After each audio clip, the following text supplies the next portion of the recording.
Hello everyone, welcome back again my channel English Bedia. I hope you people doing well, fit and fine and great.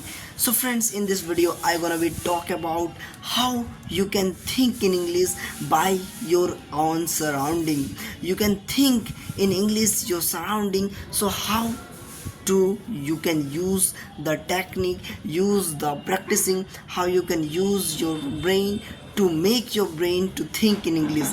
Yes friends, so friends, you can see today's weather is very cool, and now it is right now the weather is going to raining, but now I am creating a video.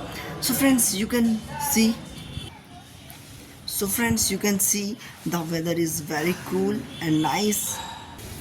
So friends, really this plant is help me to drink in the tea the rainy seasons, and I used to everyday water this plant.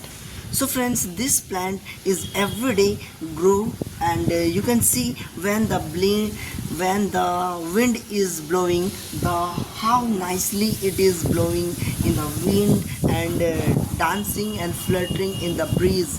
Yes friends, this is a very common, and you can think with your environment like this is a what magga, whatever you know, whatever in your surrounding, like you can think in English with your environment, whatever you have.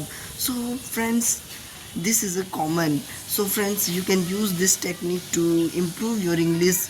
So thanks for watching, and if you really want to speak English with me, so please, thanks for watching, and thanks for learning this language, because this makes you perfect in English. So thanks for watching.